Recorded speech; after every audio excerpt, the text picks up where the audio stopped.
उत्पत्ति अध्याय 1 सृष्टि का वर्णन। उत्पत्ति अध्याय 1 सृष्टि का वर्णन। आदि में परमेश्वर ने आकाश और पृथ्वी की सृष्टि की, और पृथ्वी बेडौल और सुनसान पड़ी थी, और गहरे जल के ऊपर अंधियारा था, तथा परमेश्वर का आत्मा जल के ऊपर मंडलाता था। तब परमेश्वर ने कहा, उजियाला हो, तो उजियाला हो गया। और परमेश्वर ने उजियाले को देखा कि अच्छा है, और परमेश्वर ने उजियाले को अंधियारे से अलग किया, और परमेश्वर ने उजियाले को दिन और अंधियारे को रात कहा, तथा सांझ हुई फिर भोर हुआ। इस प्रकार पहला दिन हो गया।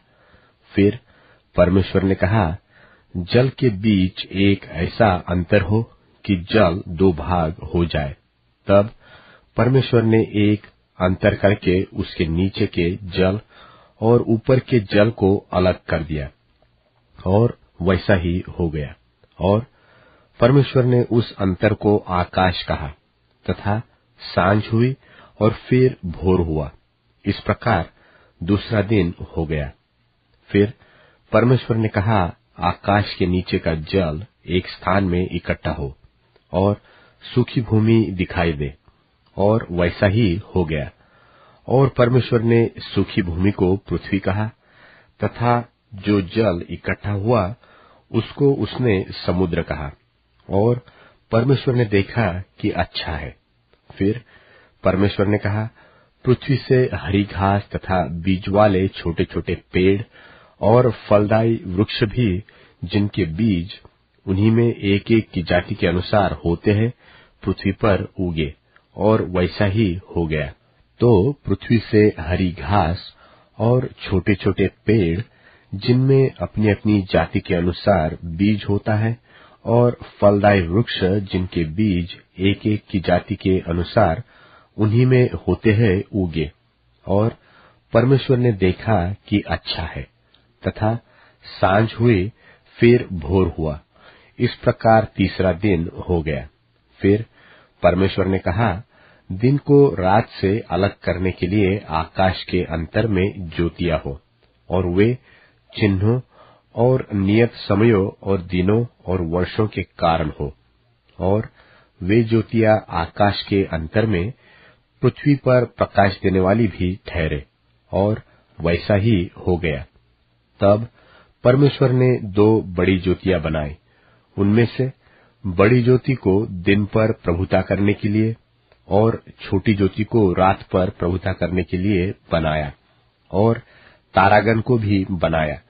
परमेश्वर ने उनको आकाश के अंतर में इसलिए रखा कि वे पृथ्वी पर प्रकाश दे, तथा दिन और रात पर प्रभुता करे, और उजियाले को अंधियारे से अलग करे। और परमेश्वर ने देखा कि अच्छा है। तथा सांझ हुई फिर भोर हुआ। इस प्रकार चौथा दिन हो गया। फिर परमेश्वर ने कहा, जल जीवित प्राणियों से बहुत ही भर जाए, और पक्षी पृथ्वी के ऊपर आकाश के अंतर में उड़े।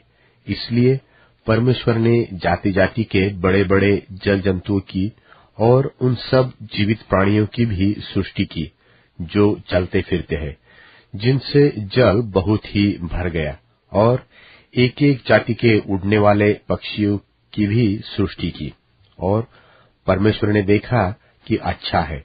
और परमेश्वर ने यह कह के उनको आशीष दी कि फूलो, फलो और समुद्र के जल में भर जाओ, और पक्षी पृथ्वी पर बढ़े। तथा सांझ हुई फिर भोर हुआ। इस प्रकार पांचवां दिन हो गया।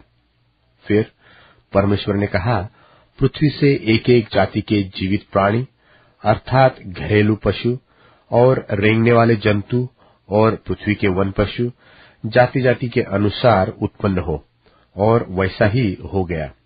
सो परमेश्वर ने पृथ्वी के जाति जाति के वन पशुओं को, और जाति जाति के घरेलू पशुओं को, और जाति जाति के भूमि पर सब रेंगने वाले जंतुओं को बनाया। और परमेश्वर ने देखा कि अच्छा है।